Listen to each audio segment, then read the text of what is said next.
જે યોગીજી મહારાજના સંકલ્પ અનુસાર પ્રમુખ સ્વામી મહારાજ દ્વારા નિર્મિત છે.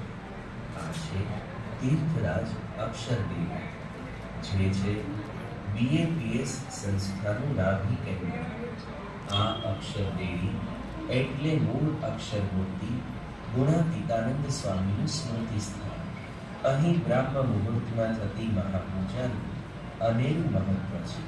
અક્ષરદેવીમાં થતી મહાપૂજા અને પ્રદક્ષિણા દ્વારા અનેક શુભ સંકલ્પો પૂર્ણ થાય છે અને તેઓ સાંસારિક દુઃખોથી મુક્ત થાય છે. આ છે અક્ષર મંદિર. બ્રહ્મ સ્વરૂપ શાસ્ત્રીજી મહારાજ દ્વારા નિર્મિત આ મંદિરમાં મૂર્તિઓના દર્શનથી જ સૌને પરમ શાંતિનો અનુભવ થાય છે. આ છે મહાપ્રાસાદિક રાયણનું વૃક્ષ, જેના પાંદડે અક્ષર પુરુષોત્તમ મહારાજે દર્શન આપ્યા હતા, જ્યાંથી ભગતજી મહારાજે ભવ્ય મંદિર નિર્માણની આશવાણી ઉચ્ચારી હતી અને જ્યાં દેવોબા લગાડી શાસ્ત્રીજી મહારાજે ભક્તોને દિવ્ય સ્મૃતિ આપી. આ છે મંદિર નિર્માણ વેળાની વિકટ આર્થિક પરિસ્થિતિના સાક્ષી ગાર માટીના ઓરડા, જ્યાં શાસ્ત્રીજી મહારાજ અને યોગીજી મહારાજ નિવાસ કરતા હતા. અહીં યોગીજી મહારાજને સર્પદંશ થયો. અક્ષર દેવીના પ્રતાપથી અને સ્વામિનારાયણ મહામંત્રની ધૂનથી એ જીવલેણ ઝેર સંપૂર્ણપણે ઉતરી ગયું.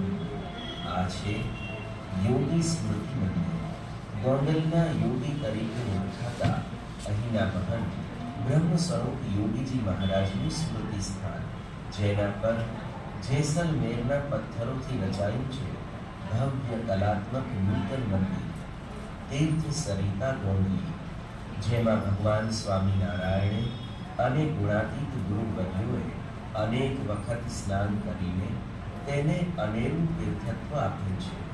અક્ષરઘાટના આ કુંડમાં પ્રમુખ સ્વામી મહારાજના દિવ્ય અસ્થિનું વિસર્જન કરેલ છે. અક્ષરકુંડ અને બ્રહ્મકુંડની મધ્યમાં શાસ્ત્રીજી મહારાજ, યોગીજી મહારાજ અને પ્રમુખ સ્વામી મહારાજના દિવ્ય અસ્થિનું સ્થાપન કરેલું છે. અહીં ભક્તો ભાવિકો પોતાના અક્ષર નિવાસી સ્વજનોના અસ્થિ વિસર્જન કરી ધન્યતા અનુભવે છે.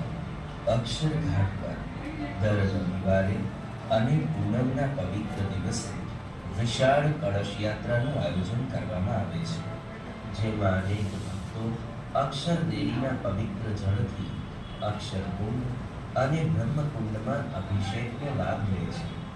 આવો આ અલૌકિક તીર્થધામના દર્શન કરી જીવનને ધન્ય કરીએ.